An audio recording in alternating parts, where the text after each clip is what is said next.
Morning, everyone. Hello.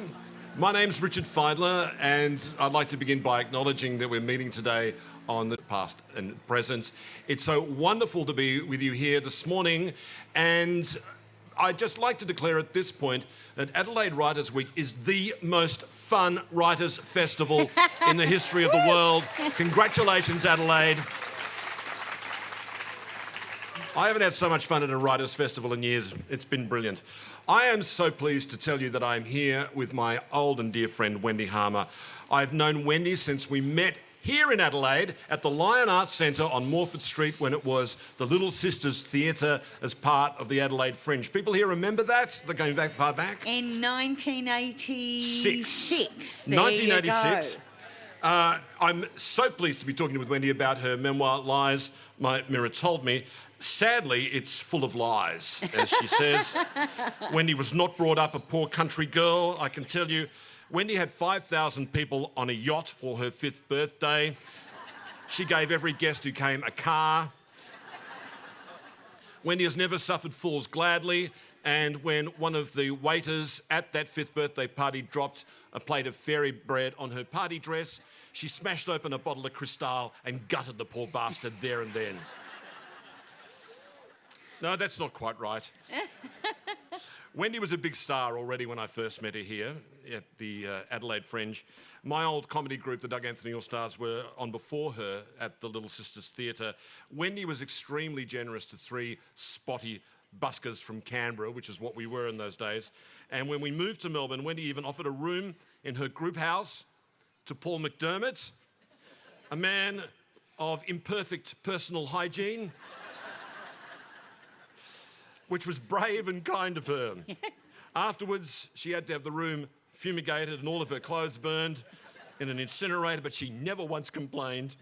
Now she's written a brilliant memoir of her many lives as a comedian, a radio host, a children's author, and a playwright. Adelaide, please give a gigantic warm welcome to Wendy Harmer. Thank you very much. Thank you. It's lovely to be here. And I want to share with you the review that I received from that very first year in 1986 as written in the Adelaide Advertiser. Ms. Harmer's woeful act consists mainly of tasteless racist jokes and the most tedious kind of dreary feminist subversion.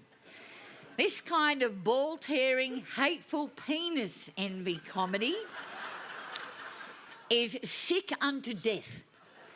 It's just as well this obscene harpy lacks both microphone technique and comic timing, so that a lot of the garbage she inflicts on the audience is lost. She is a female Idi Amin. I've been to funnier car accidents. Thank you, Peter Gers.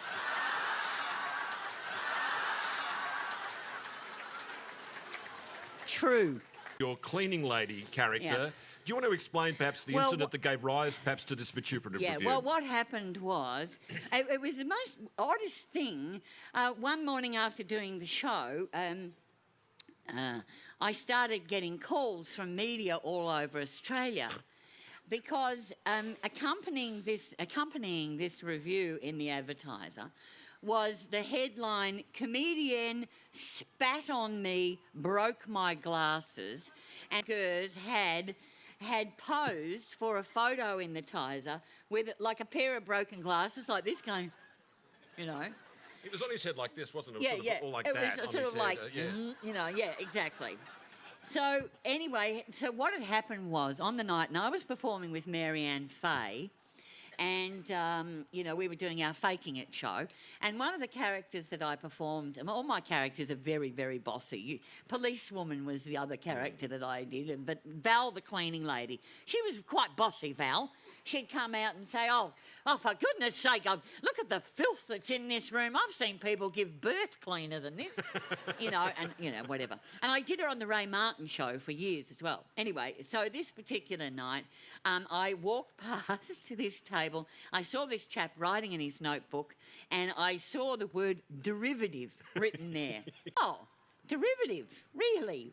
You'd be a critic, would you? And he said, yeah, well, yeah, I'm a critic.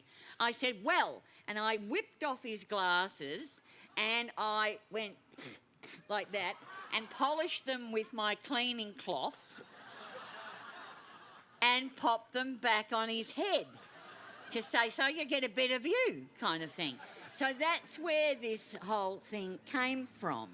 So there was this headline, as I say, right round Australia, saying that mind you, look, I'd done this routine. I would love to demonstrate it to you, but the mics are in the way. I was on the Mike Walsh, the Ray Martin show, and Johnny Depp was on, and he had that Winona Forever tattoo. And I went up to him and said, oh, what have you got on your arm, you stupid boy?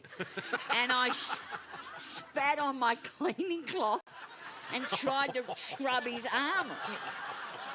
So, and whatever. Anyway, but I've got to tell you that I've kept all the cuttings, from over the many years. And I wanted to read you this, which appeared the next day. In the letter to the editor section. Sir, so your theatre critic, Mr. Gers, got his nose pushed out of joint, not to mention his glasses. I was in that audience and sitting directly behind Mr. Gers. I distinctly remember thinking to myself once I realised he was a critic, how much he was enjoying the show. And I waited all week to read his critique, anticipating his favourable comments. How naive can we be? But the next paragraph delivered the delicious coup de grace. I work for an optometrist. At the end of the show, Mr. Gers' face and the glasses thereon certainly did not look like the caricature that the photograph of him, the advertiser, portrays. So far as I could see, obviously working for an optometrist, no structural damage was done to his glasses, only obviously to his ego. Or is it just that it made a better story that way? After all, he did make page 2 of the Saturday paper, didn't he? Penny Baker, Glenelg. Does anyone here know Penny Baker from Glenelg? And, so there we go. Well, Peter wrote a lovely review of the Doug Anthony All-Star, so I don't know what you're complaining about, Wendy. There we are. There you go. You've called your book The Lies My Mirror Told Me. Why that title, Wendy? Well, what happened when I was...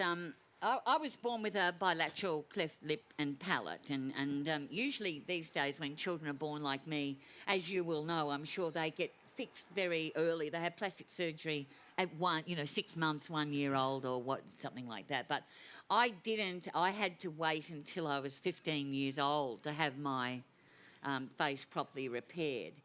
And I remember, and I was brought up in these little tiny country schools, where Dad was the teacher and all the kids were in the one, room and everything. And we moved to Bendigo in Victoria, and I started going to a much bigger school where there were 1,000 children in the school rather than there's 16 all in the one room in these country, in this country school I'd come from. And the boys were picking on me at school, and they were calling me eagle beak and flat face and pancake head and all that sort of thing, eagle beak.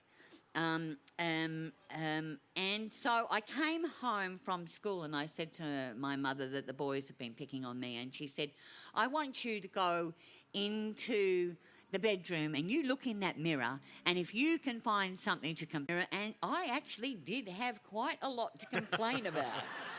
A lot. Because my face was very flat, much flatter than it is now, my profile, and my lip was sort of wonky, and I had no front teeth at all. And but I didn't never have the sort of courage, I suppose, to come out and say that to my mother. And so I came out and I said, I've got nothing to complain about. And she said, good. She said, one day you'll be as beautiful as everybody else. And so I don't know. I mean, I do love the quote from Jean Cocteau, who said, I think mirrors should... what did he say? I think mirrors should think harder before they reflect. I thought that was good. But so I think, I think for me, just that, and I've spent my whole life looking in mirrors one way or the other, and I thought there was an interesting motif. I really do think that perhaps the title resonates with women as well. I think that we can all remember a moment when we were a big moment in life where we saw that image of ourselves in the mirror and that sort of stuck with us. I mean, now it's more like you're in a department store going, who's that old bag? Oh, that would be me. But so I've got the mirrors sort of before I went to the Academy Awards one night, and I'll tell you about that later, but the mirrors of backstage at the big gig with, and so I've just sort of recorded all the mirrors that I have looked into, the mirror backstage before I did my first ever stand-up gig. And so I've divided the book up into chapters kind of that way, yeah. There was a hand mirror, of course, that I looked into after I'd had my plastic surgery, which was a big one as well. Sorry. You've said that in the past sometimes people have said to you, well, it's all right for you, Wendy, because you've got resilience. What do you think when people say something like that to you?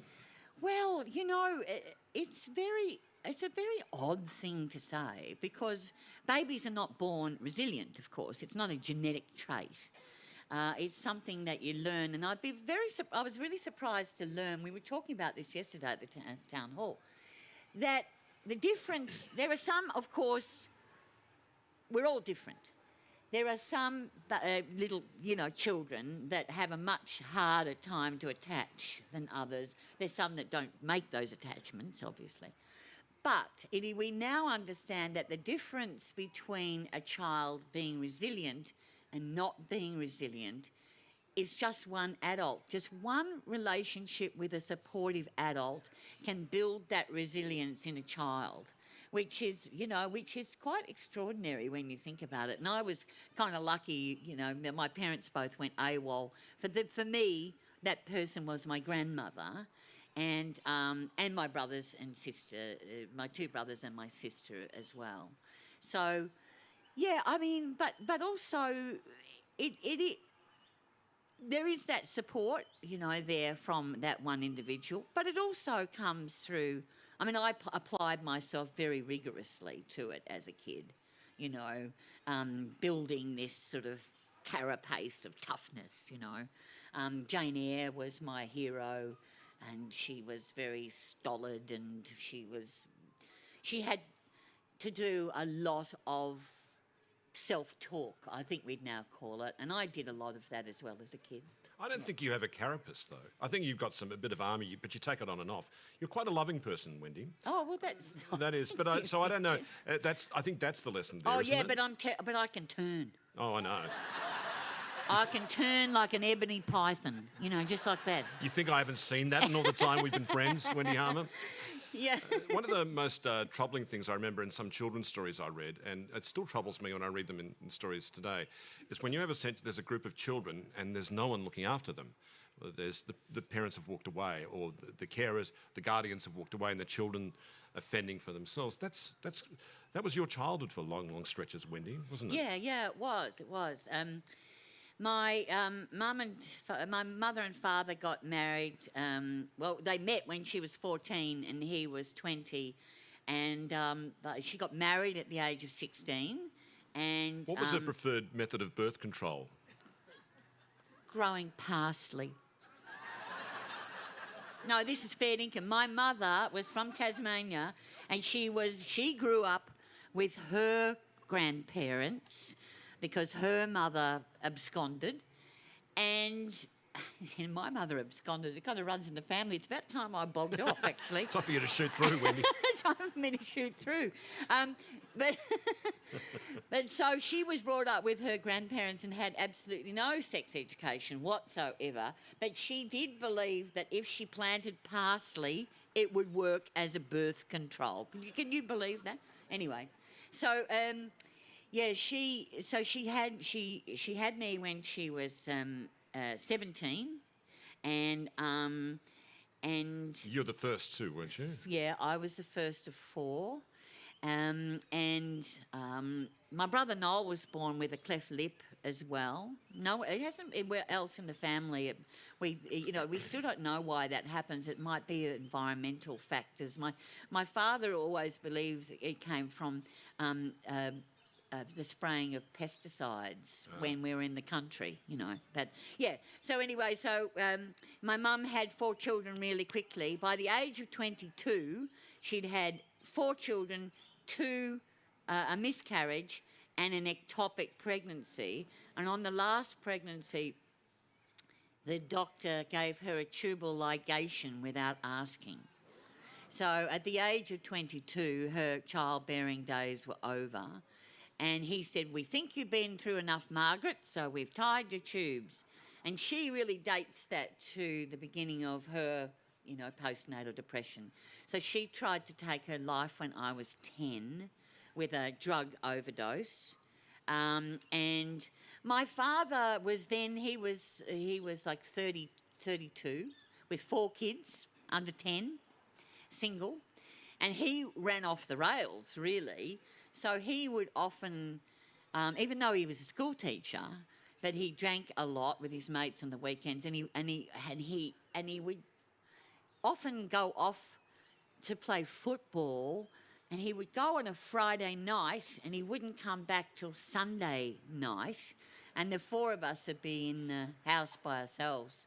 It was actually really fun sometimes, really. It was good because we could do anything we wanted, but... Did that make you mum, though? Yeah, that made me mum. And often there wasn't much food in the house, and they came and repossessed the furniture and, all that kind of stuff. So, yeah, it was a pretty rugged old upbringing. From a distance, that looks... I feel a kind of tremor of fearfulness and dread. You must have felt that at times. Yeah, I did very much. There's no one around. I mean, what happens if one of your siblings got injured or... Oh, gosh, yeah. And you're like 11 years old? Yeah, that's right. I did... there was a point when I came, at a certain point when I was about 11 or 12, and the house was full with, I couldn't keep on top of things, and... Because my brother Philip, he said to me, "You were like our surrogate mum." He said you made sure we had things for lunch, and you washed our clothes and stuff like that. Which I hadn't kind of realised that anyone had noticed that. So Phil telling me that just recently was very affecting. That that he'd noticed that, but. I did. I'd seen my mother have a go at suicide, so I thought, oh, that doesn't look that hard. You can even do it in bed if you want. But so I tried to jump off the garage roof.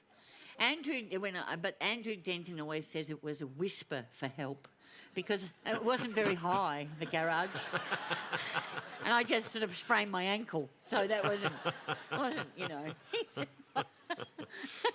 He's very cruel to me, Andrew Denton. He's very cruel. You wanted to be a journo from quite a young age. Yeah. Tell me about your first journal of record that you actually created yourself. Oh, well, I did, yes. I wanted to be, one of the reasons that I wanted to be a journalist, and I did become a journalist, I was the first ever female in the Geelong Advertiser newsroom since that newspaper was established 130 years prior. So, I'm not a trailblazer. We're very laggardly. Let's be It must have clear been on like that. an echidna or something had started work there. It must have been so incredibly strange to those men. Exactly. It was. But that's not where your journalistic career No. started. I'm jumping ahead. So anyway, the reason I wanted to be a journalist was because my father had decided that we have no impediment to my diction with this, no teeth and da-da-da. And in fact, on the first night I did the big gig, Richard, I rang my father and I said, "What did you think?" He said, "I thought your diction was quite good." He said. Anyway, so Dad wanted me to, have no speech impediment, so he would always have me sort of reading from the newspaper at the table, driving my brother, my siblings crazy. So I thought, well, I'm going to be a journalist when I grow up. So I was about 12 years old, 13 years old. We were living in the Dandenongs. Dad was teaching at Selby School at this time. And so I decided we needed an august journal to record the goings-on of this little rural, neighbourhood that I was in. So I named it the Greenwell Gazette because that was the name of the street that we lived in, Greenwell Road. And I hand wrote all the headlines and I hand wrote all the stories and I drew the photographs and I press ganged my brothers in to be my sports reporters and, marbles tournaments in the driveway, things like that. And then I put this thing together and I went into Dad's office in the school and I put it on the cassette and I rolled it off. It had 4 pages and a circulation of 5. I stapled it together. Anyway, it was a magnificent achievement. It had great headlines like, big screamers, "Power's on." That was about the next door neighbours who just built a house and got the electricity connected. So that was good. Anyway, so I'm flush with success. This thing's great, but I'm thinking what I could do with here is a bit of red meat for my readers, a bit of a scandal. Anyway, the Eagle lands when I'm on the school bus and the next door neighbour, one of his kids, told me that their father had driven his truck through their front fence and had been drunk and the police had arrived. And I thought, well, this is fantastic. So my red top screamer headline, "Ray was drunk." And I deliver it round the neighbourhood and in about 10 minutes there's, "Come outside." And there was Ray threatening to punch Dad in the face. So I got shut down. But and was your dad like, "She did what?" It was a heady couple of months in Australian media. I learnt a few things from that foray. I think the most important one was the power of the word allegedly. I think even if I'd written allegedly, Ray still would have punched Dad in the face. So anyway, there you go. So you got work at the Geelong Advertiser as your first proper grown-up job as a journo. Although what you're doing, like Ray was drunk, that's legitimate journalism. No matter what anyone says, it's reporting stuff that people don't want you to know, which is the actual definition of just speaking truth to power. Ray and his truck, that's what it was. And from there you went to the Melbourne Sun News Pictorial, as it was in those days. I was fascinated to hear about your on-staff chaplain that the Melbourne Sun had in those days. There was a chaplain. That was before Murdoch bought the Sun News Pictorial. The Sun News Pictorial, it's not that well known, but it had one of the biggest circulations of any newspaper in the world, rivaling Fleet Street. It was just the Bible for Victorians. Everyone brought it, especially because of the footy, But yes, well, it was owned by the Herald and Weekly Times then, and they were I don't know, they may have been Catholic, I think. But yeah, we had a chaplain who used to come around to all the desks in the newsroom, and everyone would try to appear sober when he came around because there were stories that people were sent away to farms to dry out like old dogs. What was his nickname? Oh, Creeping Jesus. And what would you do? Would he sort of put a hand on your shoulders? "How are you going, Wendy?" Was it like that? Fine. Like these were the days where you'd have a big old typewriter and a big ashtray on the desk there next to you. I did a lot of rounds over the years that I did those rounds. I did industrial and transport and the city round and urban affairs, council, town hall. I've got to tell you, this is one of my favourite stories. Is when I was at Geelong, I was the first ever female industrial, rounds person, obviously, and this particular night, I'm down on the docks, and it's at the sort of Geelong Trades Hall, and there are and the chairman Ernie Roworth from the Seamen's Union's up the front, and the press table was also on a dais over there, and I took my place behind this sort of table, and you know, I was there with my notebook and everything, and we were about to get underway, and one of the delegates stood up and said, excuse me, Mr. Chairman, I'd just like to say, are we able to get a front put on that table there, because the young lady's legs are distracting the room? Now, so I wasn't allowed to wear trousers, of course. That was not allowed. So I'm sitting there thinking, what have I been flashing? What have I been doing? Bit of a Sharon Stone. Sharon Stone. And then, God help me, they debated it, you know, like, oh, no, I don't think we should be distracted by the legs. And I'm like, oh, I'm just dying, you know. And so there's another really funny thing that, you know, that I love to tell. It's that story too of one of the duties then of the when I was on the city round at Geelong Addy, I used to have to write the 3GL news, you know, the radio news, and I used to have to take it over to the. It's just hilarious to think, you know. No internet, no, you know, so everything's sort of manually, of course. And there would have been a lot of snake news, as in like a man was bitten by a snake yesterday, Lots. wouldn't it? And, yeah, very much so. Yes, Richard, there was a lot of snake news. Yeah, lots of snake news. Anyway, moving on.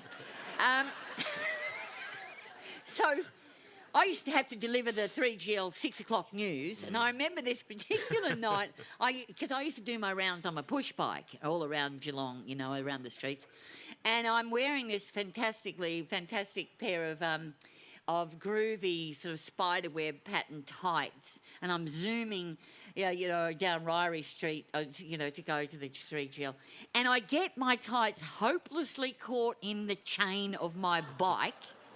And I couldn't go forwards and I couldn't go backwards. So 3GL had no snake news that night. They had no news at all. I copped shit for that for weeks, I must say. Yeah, but yeah, very fun. Would have been fun hearing you drag the bicycle into the broadcasting room, No, wouldn't you? I just want to say one thing more about the Geelong Advertiser. That is where I lost my name, Brown, because I got stupidly, it's a long story, but whatever.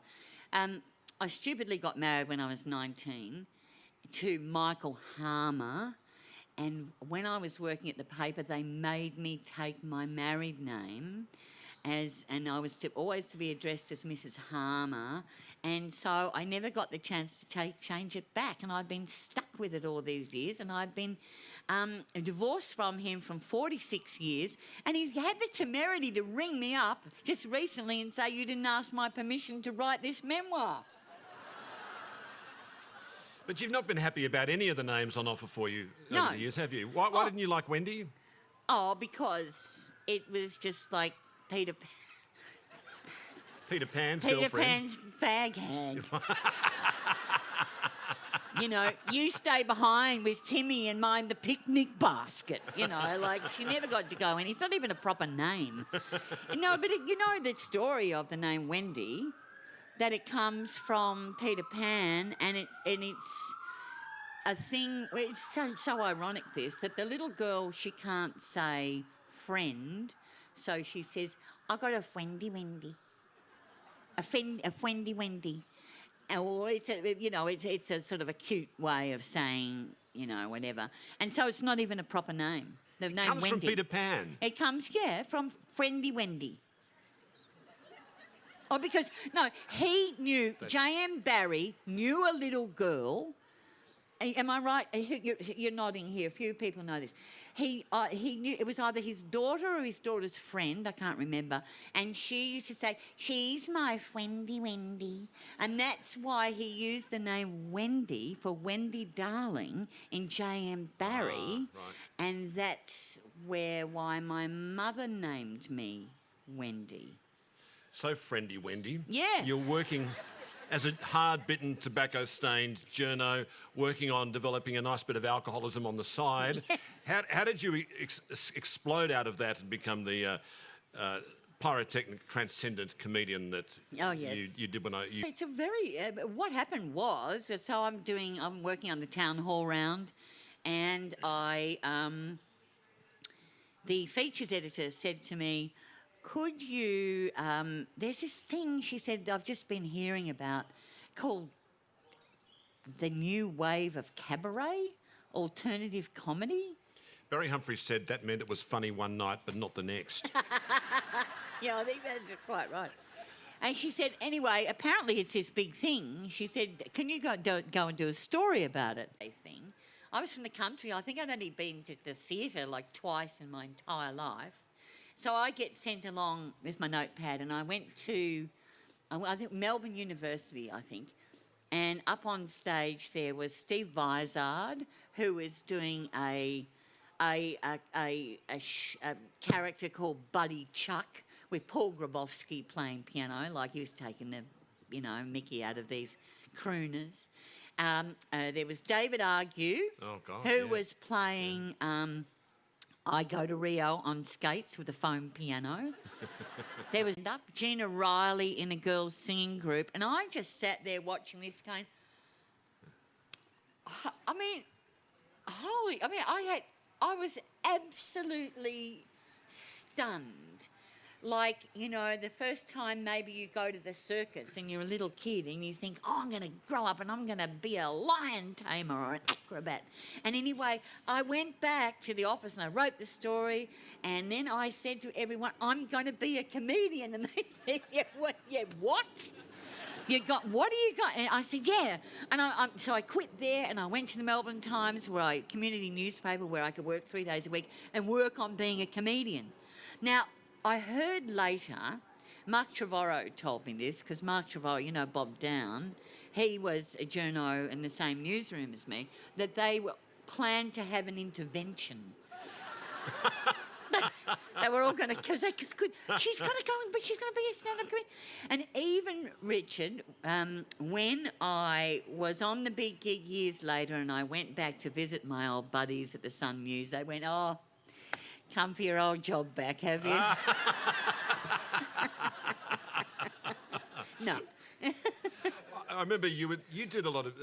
your approach to stand-up comedy, I remember, was very distinctive. And for a while, you were a counterculture hero about the lived experiences of women, which wasn't being done much at all, if at all, at the time. I can remember the powerful effect it had playing to comedy audiences, which were, all... And the blokes were going, oh, shit, that's a bit much. Oh, I don't know about that. I don't know about that stuff. That's a bit much, I think. But, because, that's actually what got me into doing stand-up, because I started out in a show with Marianne Fay and Peter Moon and Ian McFadgen, but there weren't any women, and there were lots of women doing sort of character work, but there weren't any doing stand-up just as themselves. And part of the reason that I wanted to do it was because no one was talking to the women, And the boys said to me they really noticed the difference when I was on. One of them said, it's a sound we haven't heard before when you're on. Instead of ho, ho, ho, it's he, he, he. Isn't that cool? I was very flattered by that. Yeah.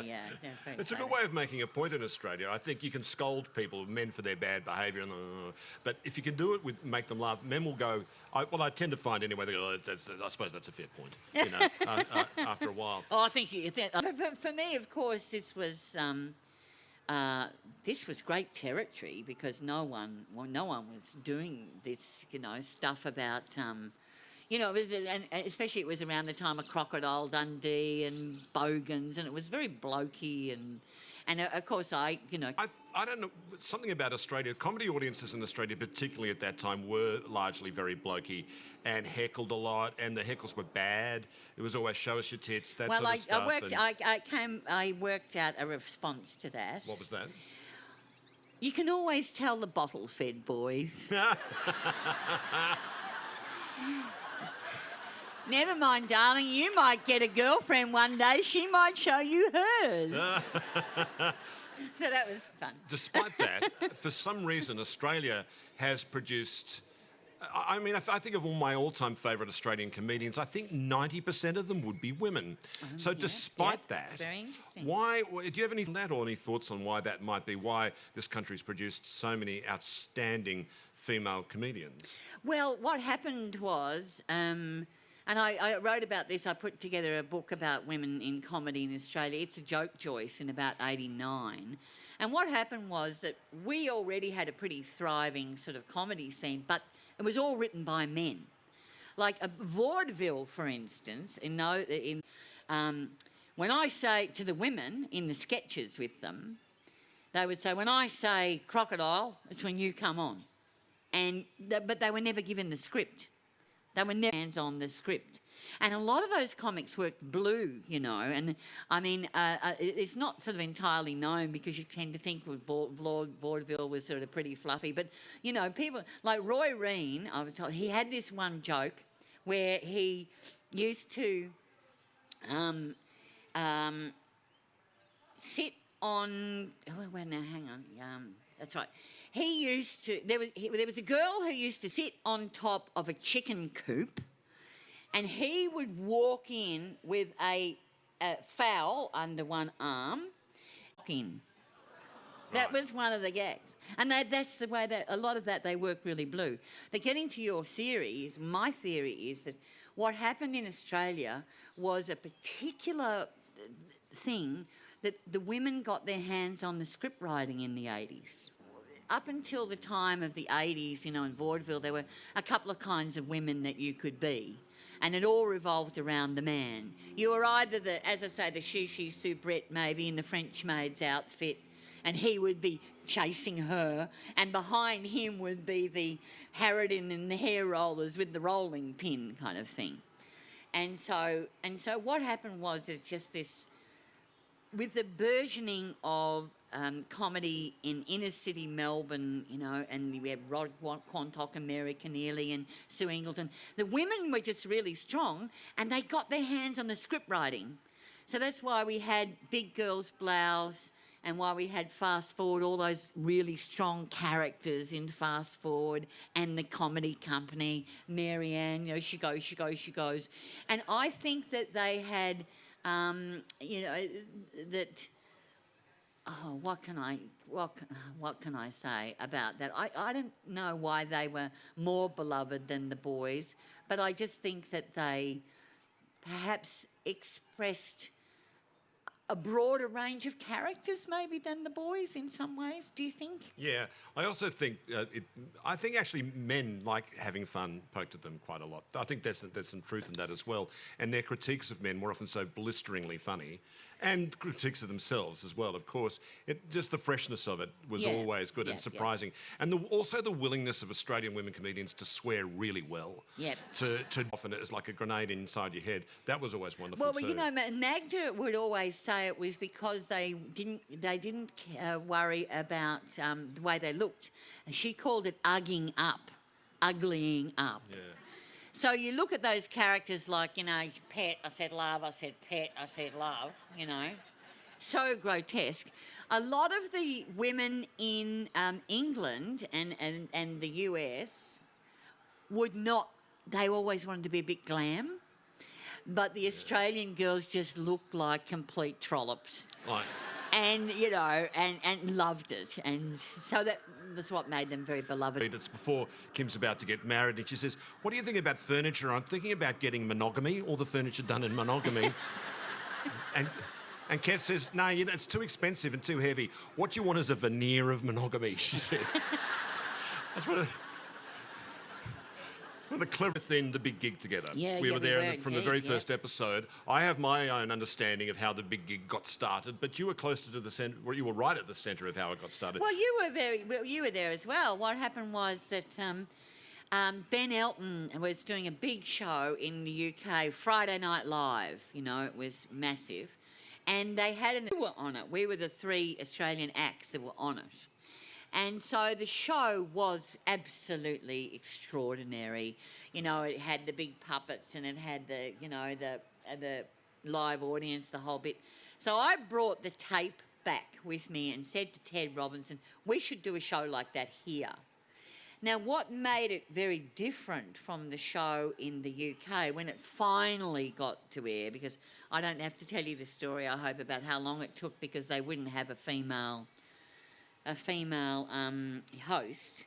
That went on for 18 months. All the commercial networks. ABC, finally, he went back to the ABC and he lied. And he said, I've got a lot of interest around the commercial networks, he said. And they said, the ABC guy said, well, you know, but we still don't want a female compere. And he went, well, you know, I suppose I'll just have to, and closer to the doorknob. And then his hand's actually on the doorknob. And he's thinking, gee. And then they went, oh, right, you can have her then. You know, so that's how it happened.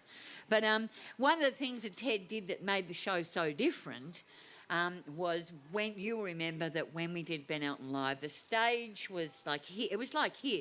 The stage was here. The audience put the audience right up the front and then put all the camera hardware in the round feel. And like that you were really at a big gig, you know, like you were at a night out that made the difference. You were already famous, but I can remember just before we went. And so I rehearsed the audience to give us a standing ovation. Oh, yeah, when we I know. went on stage. What cheats you were. And so when he said, hit the Doug Anthony All-Stars, and the audience got to their feet to give us a standing ovation.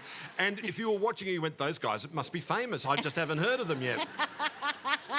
It was so great. I remember walking around my suburb the next day in Melbourne after the first show had gone to air, and everything had changed. For me, anyway, I don't know, and for everyone else that's on the show. Do you remember that, suddenly becoming kind of famous all of a sudden? There's, I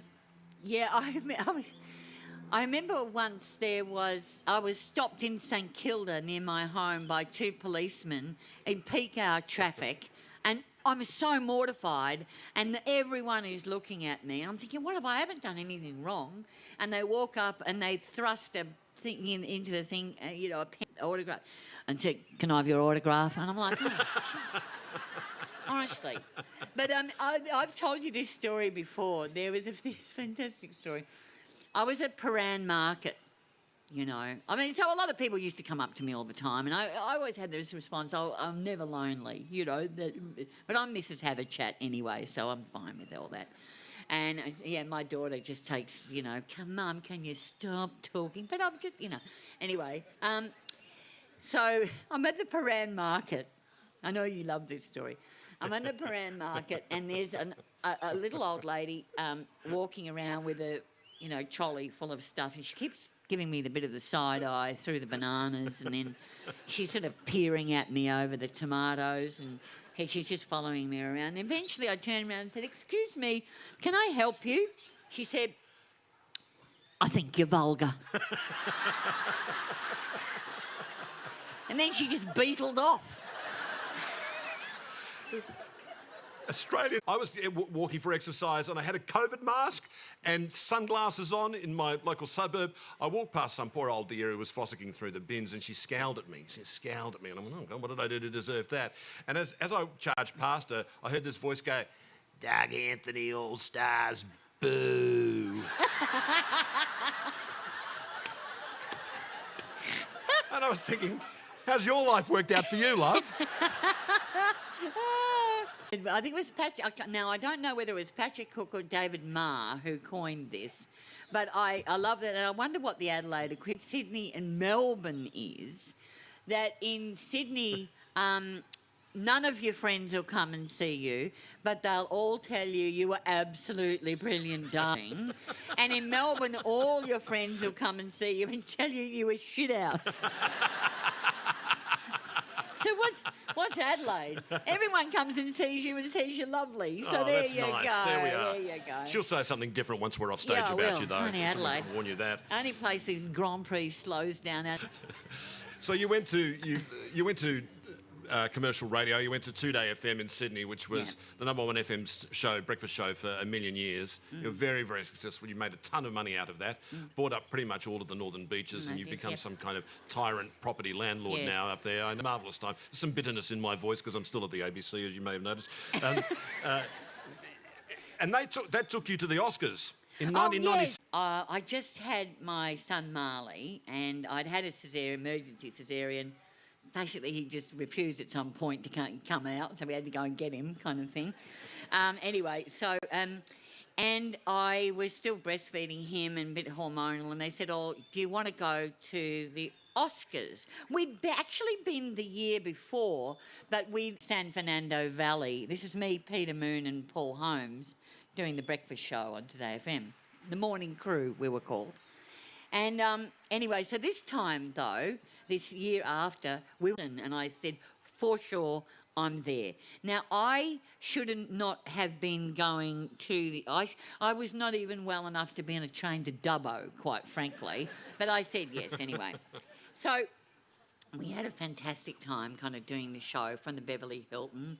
And Merv Griffin was alive then, and he used to drop by all the time, and so we got big friends with Merv Griffin.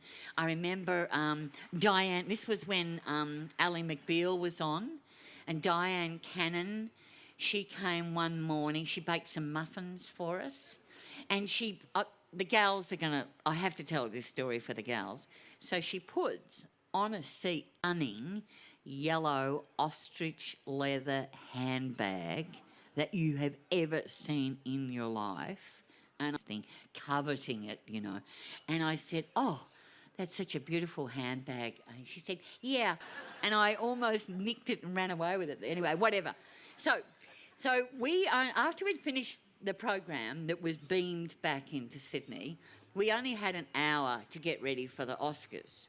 Now, what had happened, because what had happened the night before is I pulled out my frock, and I'm not making this up. I pulled out my frock, it was grey. It was grey Georgette, and it had tiny little moth holes all over it.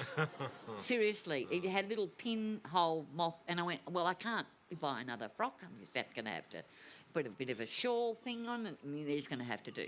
Anyway, so that was already bad enough, and I was sick, sooky and weepy about that. Anyway, I'm getting ready, and I'm looking in the mirror getting ready, and I'm thinking to myself, I bet you Kate Winslet's not standing, because this is the year of the Titanic, she's not standing here in a maternity bra right now and crying and looking in the mirror. Using a pair of baby's nail scissors. A little bit too short, ba-doing, it's sticking out like a fringe. So anyway, I'm like, really, things aren't going well. But anyway, had to get into the limo, we had to go to the Oscars. Now, the funny thing is that when one goes to the Oscars, so you get out of the limo, and it's like, Richard, it's like being in the most sort of pinpoint of light of the universe, you know, because there's helicopters and there's bleachers, there's people screaming, and there's lights everywhere, and there's carpet. And they've got these two aisles. You get out, red carpet. One's for the stars. Over there's for the Neville Nobodies, right? You know, because she is doing she's getting stuff for her midday show, and she's doing the red carpet for Channel 9. So I duck under the rope, and I go over there and I babble something about blah, blah, blah. And I said, you know, "Oh, really looking forward to being..." And she said, "Well, what are you looking forward to?" I said, "Oh, I'm looking forward to seeing all the stars, but I think, you know, the real action is going to be in the ladies' powder room later on. I think that's where the real action is going to be, in the ladies' powder room." I didn't think anything of it. Lights go off, I go on my merry way. Later on, I find out that my nieces and nephews, they're watching and they're going, "Oh, there's Leonardo DiCaprio, and there's Kate, and there's Auntie Wendy." And all my friends said, "We cannot believe you made a joke about cocaine on national And I went, I said, no, it wasn't about that. They said, oh, yeah, right, Harmer, that'd be right. Anyway, so I'm sitting there watching the show, and Sorry, I was just thinking this is like another Ray was drunk headline you were giving, wasn't it? Yeah, really? yeah, that's it. Yeah. So I'm sitting there watching the show, you know, up in the nosebleed section, and I started to feel thirsty. Now, breastfeeding mothers, that thirst is like the thirst. It's like on the planet Arrakis in June. You know, it's like the thirst, the mother of all thirsts. So I duck out of there and I think I'll go and find a glass of water. And who do I run into but Shirley Jones? Now, Shirley Jones, as you know, the big musical star, won Oscars herself, but I knew her best as Shirley Partridge. And I thought, if Shirley Partridge, widowed mother of 5, can't find me a drink of water, well, no one can. Anyway, so I'm standing there talking to Shirley Jones, and she said, how you come to be here, and, Lali, and I said, I've just had a baby. She, oh, you just had a baby? Oh, how marvellous, and how old is your baby? And at that point... Oh, no. I can almost hear, which is the sound of 2 patches of Georgette. Just because I've forgotten to put any nursing pads in my maternity bra. So there I am from the rest of the evening. I've got my program over one nipple, and I've got my handbag over the other nipple, and I'm trying to, get a drink. And I had to leave early. And all you're doing is pushing the stain to spread wider and wider, aren't you? Hideous. Just had to leave. It was funny, actually, because, I've never told you this, but Brendan watched the Oscars that night from the deck of the Starship Enterprise. Were you on drugs or something? No. He took the baby. Right. And Marley was, as I say, 3 months old. And they went to a Hollywood museum, and there was the original sort of, set of the Starship Enterprise. And so he sat in Captain Kirk's chair and watched the show go to air. He had the better deal, I think, in the end. You and I were at each other's weddings. We're still married to the same people. We're very fortunate, I think, in our choice of life partners. And Brendan is the most absolutely lovely man. You've got two kids. And Kim is, Thank you. Same, yes. divine lady. She is. I don't know about you, but one time my daughter Emma came home from school and she said, "Ugh, Dad, when are you going to give up your stupid radio show?" And I said, "What are you talking about?" And she said, "Oh, my teacher came up to me and said, Emma Fidler, your father's radio program is exemplary broadcasting." And I'm like,